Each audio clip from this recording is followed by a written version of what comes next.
آپ کو ظاہر ہے عوام کو ریلیف دینے کا روم شاید کم ملے، کیونکہ ایک طرف تو جو گلوبل ریسیشن ہے اس کے فیئرز ہیں، پاکستان کی ایکسپورٹ متاثر ہو سکتی ہیں، مگر دوسری طرف ہمیں نظر آ رہا ہے کہ آئل پرائسز، آپ نے پچھلی دفعہ تو عوام کو ریلیف دے دیا، پی ڈی ایل کے تھرو بھی دے دیا، اور آپ نے کہا کہ آپ کے پاس روم موجود ہے اور آئی ایم ایف سے بات کرنے کی ضرورت نہیں تھی، مگر انٹرنیشنل آئل پرائسز ابھی 2 ملین بیرلز کا کٹ کیا ہے اپنے کوٹے میں اوپیک نے، تو ہم نے دیکھا ہے $91 فی بیرل WTI چلا گیا ہے، کوئی 97 کے آس پاس برنٹ آ گیا ہے، تو اور گیس کی پرائسز آپ نے الگ بڑھانی ہے، اوگرا کی سمری کو کوئی 4 مہینے ہو گئے ہیں، تو ڈاکٹر صاحب سوال یہ ہے کہ آپ آئندہ کہیں آئی ایم ایف پروگرام کی خلاف ورزی تو نہیں کر دیں گے اگر ابھی تک آپ نے نہیں کی ہے؟ آپ دعا کریں کہ ہم اگر پہلے تو یہ تھا کہ ہمیں عوام کے اوپر بوجھ پہ بوجھ ہی ڈلتا جا رہا تھا، پچھلے کئی سالوں سے ہم دیکھ رہے 3-4 سال سے، اور ہم نے اس مونوٹنی کو توڑا ہے اور اس میں کوئی irrational کام نہیں کیا، کوئی ریکلیس کام نہیں کیا۔ ہم نے بیسیکلی جو میں نے کیا ہے، آپ تو چونکہ پتہ ہے، میں نے میں آن کیمرہ بتا سکتا ہوں کہ میرے پاس $2.63 عوام کو پیٹرول کی کمی کی سمری آئی تھی،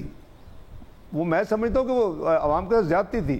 اور وہ میں نے جب اس کا بریک اپ منگوایا تو $5 10 لیوی تھی، 5 ڈیزل پہ 5 پیٹرول پہ۔ میں نے کہا بھائی اس کو ختم کرو،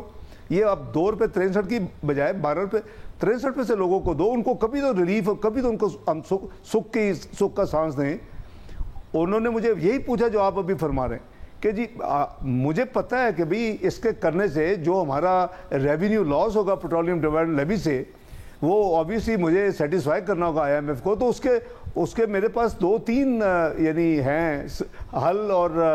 ان کو سیٹسفائی کرنے کے جینون ایشوز کو حل کرنے کے لیے میرے پاس ہے اس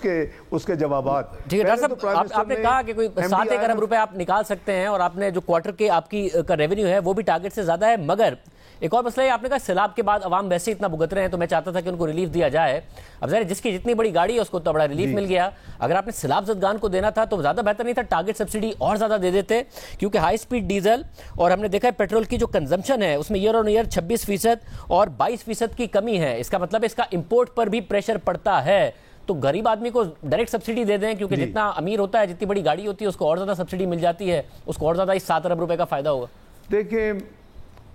آپ صحیح کہتے ہیں، پھر شاید اسے میٹر آف ڈیبیٹ کے پرائرٹیز والی بات ہے کہ آپ اگر اس میں تو ہم دے ہی رہے ہیں، جو فلڈ کی جو اناؤنسڈ ہے ریلیف ٹو دی ریسیپینٹس، آپ نے دیکھا ہے کہ وہ پیسے جو ہے قریباً 50 ارب کے قریب، میں اس کی بھی ایک میٹنگ کی ہے زوم پہ اسٹیٹ بینک کے ساتھ، حبیب بینک اس میں ہمارا ڈسبرسمنٹ ایجنٹ ہے ان کے ساتھ، تو بیسٹ کی لوگوں کو ساتھ بلایا، تو میں نے اس کو ریویو کیا ہے۔ جو 50 ارب حکومت نے اناؤنس کیا تھا پورے سے پورے 25,000 روپے، اس میں تو قریباً 92% ڈسپرس ہو چکا ہے، اس میں تو صرف قریباً